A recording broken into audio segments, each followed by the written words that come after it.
अस्सलाम वालेकुम। Cardio TV के एक और प्रोग्राम के साथ मैं डॉक्टर एहसन मुश्तबा बेग आपसे मुखातिब हूँ। आज के दिन हमारे पास एक बहुत ही अहम शख्सियत मौजूद है जिनसे हम वो तमाम सवाल करेंगे जो कि आप सबके जहनों में घूमते रहते हैं। हमारे आज के मेहमान किसी तारुफ के मोहताज नहीं। आप एक स्पेशलिस्ट कार्डियोलॉजिस्ट हैं, FCPS medicine, FCPS cardiology, intervention cardiology के सुपरवाइज़र और FCPS के एग्ज़ामिनर की हैसियत रखते हैं। तो आज let's welcome doctor Kalimullah Sheikh. अस्सलाम वालेकुम सर। वालेकुम सलाम। Thank you very much for a very good introduction. Thank you doctor Hasan. मुझे बहुत खुशी हुई है आज हाइपरटेंशन के मुनासबत के हम आज डिस्कस करने जा रहे हैं। बहुत सारे ऐसे क्वेश्चंस होते हैं जो हम इनकाउंटरिंग होती है, जिनके साथ लेमैन में कन्फ्यूजन होती है as a layman blood pressure से रिलेटेड। तो इंशाल्लाह आज वो डिस्कस करेंगे ताकि एक आम लोगों को इनके बारे में सही मालूमात हो। Thank you sir, thank you for coming आज के प्रोग्राम में हमारे साथ। डॉक्टर कलीम, एक बहुत ही आम जो है वो एक क्वेश्चन है जो कि लोगों के दिमाग में बहुत कन्फ्यूजन पैदा करता है और जिसकी वजह से आप अच्छी तरह जानते हैं कि हमारी जो आबादी है वो इस चीज़ को नज़रअंदाज भी कर देती है। वो ये है कि ब्लड प्रेशर असल में है क्या? ये बहुत ही अच्छा सवाल है। बेसिकली हमारे जिस्म में इन्वायरमेंट है खुद, इसी तरह से जैसे बाहर इन्वायरमेंट है, तो क्यूरियोसिटी दो ही प्रेशर्स के लिए, एक इन्वायरमेंटल प्रेशर होता है जो बाहर होता है और एक हमारे अंदर जिस्म में जब हमारा दिल धड़कता है तो वो जो ब्लड फेंकता है उससे जो फोर्स क्रिएट होता है वॉल्स पे, उसको बेसिकली ब्लड प्रेशर कहते हैं। नॉर्मली ये ब्लड प्रेशर 120/80 होता है। ये ना सिर्फ दिल के फंक्शन को ज़ाहिर करता है बल्कि नसों की नॉर्मल फंक्शनिंग को भी ज़ाहिर करता है। ठीक सर। तो सर ये आप मुझे बताएंगे डॉक्टर कलीम के जो ब्लड प्रेशर है इसको हम हाई कब कहते हैं कि आपका ब्लड प्रेशर हाई है, और क्या अलामात हैं ऐसी कि जिससे लोगों को जो है वो ये चीज़ का अंदाज़ा हो कि उनको जो है वो ब्लड प्रेशर की जैसी मौलिक बीमारी हो सकती है? जैसे मैंने अभी बताया कि नॉर्मल जो ब्लड प्रेशर होता है वो 120/80 होता है। अगर किसी का ब्लड प्रेशर 120 से ज़्यादा बढ़ता है तो उसको हम एलिवेटेड कहते हैं, और अगर 130/80 से ऊपर होता है तो उसको हम हाइपरटेंशन कहते हैं। अगर किसी का परसिस्टेंट एलिवेटेड हो 130/80 से तो उनको हाइपरटेंशन लेबल कर देते हैं। ये सारी दुनिया में बहुत ही अहम मसला है। आप इससे अंदाज़ा लगाएं कि जब एडल्ट पॉपुलेशन को अगर काउंट करें तो हर 3 में से एक बंदा जो है ना इस ब्लड प्रेशर का शिकार है, मतलब उनका ब्लड प्रेशर 130/80 से ज़्यादा है। तो इस हिसाब से 1 बिलियन से ज़्यादा लोग सारी दुनिया में अफेक्टेड हैं इस बीमारी के साथ। बहुत सर इम्पॉर्टेंट इन्फॉर्मेशन आपने दी है कि हर 3 में से एक जो इंसान है वो इस बीमारी में मुब्तला है। तो डॉक्टर कलीम, जो हर 3 में से एक जो इंसान है इसमें मुब्तला है, कितनों को इसका पता है? देखें, एक रूल ऑफ हाफ का एक फार्मूला आता है, वो हमारी पॉपुलेशन में बहुत अच्छा फिट होता है।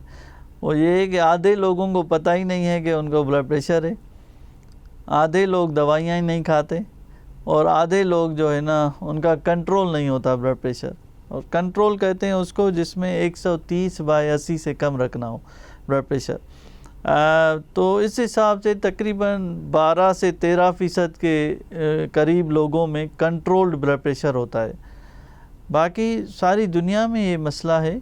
इसमें ब्लड प्रेशर जो है ना, जैसे मैंने कहा 50% लोगों को जनरली या तो वो कंट्रोल्ड नहीं होता या फिर जो है ना उनको पता नहीं है कि उनको ब्लड प्रेशर की बीमारी है। बिल्कुल बिल्कुल डॉक्टर कलीम।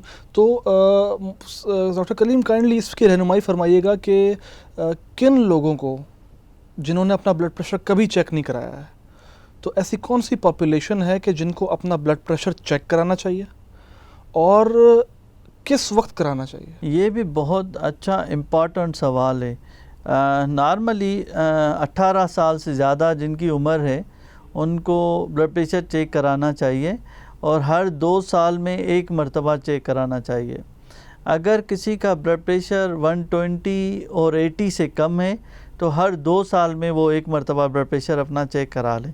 लेकिन अगर किसी का ब्लड प्रेशर 120 से ज़्यादा है या किसी का 140 से ज़्यादा है, तो उनमें अपने मॉलेज के हिसाब से उनको फ्रीक्वेंट चेक कराने की ज़रूरत है। वो 1 साल में भी चेक करा सकते हैं, 6 महीने में भी चेक करा सकते हैं। आपने बहुत ही इम्पॉर्टेंट इन्फॉर्मेशन दी है हमारे लोगों को, और इस पे मुझे यकीन है कि अगर लोग इस रहनुमाई पे अमल करें तो हमारी पॉपुलेशन का काफ़ी हिस्सा अपने आप को डायग्नोस कर सकता है कि उनको ब्लड प्रेशर है या नहीं है। इससे सवाल पैदा होता है कि ब्लड प्रेशर को डायग्नोस कैसे करते हैं। कि चलें, एक दफ़ा अगर किसी का ब्लड प्रेशर बढ़ा हुआ आ गया तो क्या वो उसको ब्लड प्रेशर की तशख़ीस हो गई? देखिए, ये बहुत समझने की ज़रूरत है।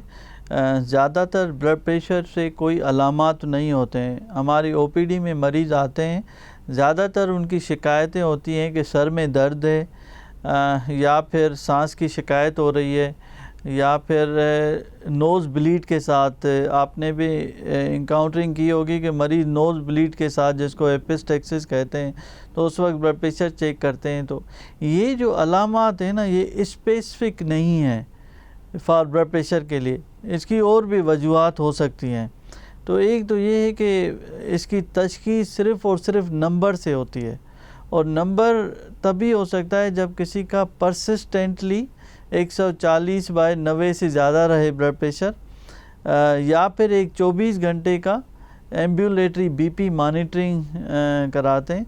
अगर 24 घंटे का ब्लड प्रेशर 130/80 से ज़्यादा रहता है, या दिन में 135/85 से ज़्यादा रहता है, या नाइट में 120/75 से ज़्यादा रहता है, तो ओवरऑल अगर किसी का 130/80 से ज़्यादा रहा है 24 घंटे के एम्बुलेटरी बीपी मॉनिटरिंग पे, तो उसको तशख़ीस हो जाती है हाइपरटेंशन की। ठीक। सो डॉक्टर कलीम, अगर किसी को तशख़ीस हो जाती है ब्लड प्रेशर की, जैसे उस पर लेबल हम कर देते हैं कि ये हाइपरटेंसिव है, ब्लड प्रेशर का मरीज़ है, तो फिर उसके पास इलाज के क्या क्या ऑप्शंस होते हैं? अभी जो है ना, सारा इलाज का तरीक़ा कार चेंज हो गया है। इसको हम कहते हैं पैराडिम शिफ्ट। पहले ये होता था कि हम ब्लड प्रेशर को आइसोलेटेड नंबर के तौर पर ट्रीट करते थे। अब ये है कि बहुत ही इम्पॉर्टेंट मैसेज है सबके लिए कि ये सिर्फ़ अब नंबर के तौर पर ट्रीट नहीं किया जाता है, ये अब ओवरऑल रिस्क के तौर पर ट्रीट किया जाता है। एक आदमी है कि अगर उसको जैसे ब्लड प्रेशर है, उसका ब्लड प्रेशर एक का ब्लड प्रेशर अगर 135/85 रहता है, तो उनमें आम लोगों के हिसाब से जिनका एक का ब्लड प्रेशर 115/75 रहता है, तो उनमें जो है ना, ये रिस्क सिर्फ 2 टाइम्स इंक्रीज़ करता है। इसी तरह से अगर 180 से ऊपर रहता है, 175 से, और नीचे का 105 से ऊपर रहता है, तो ये रिस्क फालिज का, हार्ट अटैक का, जान के ख़तरे का 8 गुना बढ़ा देता है। तो ये सिर्फ आइसोलेटेड नंबर नहीं रहा। तो इसके साथ साथ जैसे अगर किसी को शुगर है तो वो 2 से 4 गुना रिस्क बढ़ा देती है, और अगर किसी को कोलेस्ट्रॉल है तो उसमें रिस्क अगेन 2 से 4 मरतबा बढ़ जाता है। डिपेंड करता है कि उनमें लेवल्स क्या आती हैं। कब ट्रीट करना चाहिए इस बीमारी को? अगर किसी का 140/90 से ज़्यादा रहता है, चाहे वो घर पे मॉनिटर करें, चाहे ऑफिस बेस्ड हो, या फिर आप एम्बुलेटरी बीपी मॉनिटरिंग के ज़रिए करें, एक मरतबा तशख़ीस कर लें तो इसको 2 हिस्सों में इलाज को ट्रीट किया जाता है इस बीमारी को। एक होता है लाइफ स्टाइल मॉडिफिकेशन, जिसमें नमक का कम इस्तेमाल करना, डेली एक्सरसाइज करना, सब्जियां और फ्रूट ज़्यादा खाना, गोश्त का कम इस्तेमाल करना, इसको कहते हैं DASH therapy, dietary approach to stop hypertension. और दूसरा है दवाइयाँ। ज़्यादातर लोगों में एक से ज़्यादा दवाइयों की ज़रूरत पड़ती है, और कोई भी दवाई 24 घंटे से ज़्यादा काम नहीं करती है।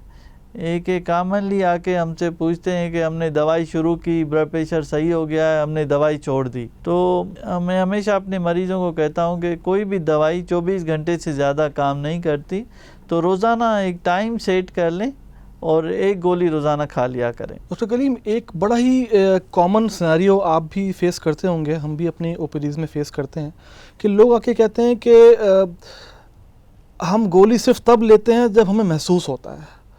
तो क्या ये सही अप्रोच है? जैसे मैंने पहले बताया है कि इसके जनरली अलामात नहीं होते हैं, इसलिए इसको साइलेंट किलर कहा जाता है। अगर ब्लड प्रेशर बढ़ा हुआ रहे और उसका कोई भी दवाइयाँ ना खाएं तो क्योंकि ये नसों पे असरअंदाज होता है और ये नसें दिमाग को, आँखों को, दिल को और गुर्दों को सप्लाई करती है, तो अगर परसिस्टेंटली एलिवेटेड ब्लड प्रेशर रहे तो ये सारे ऑर्गन को डैमेज कर देता है और उनमें सबसे ज़्यादा जो अफेक्ट होता है वो हार्ट होता है।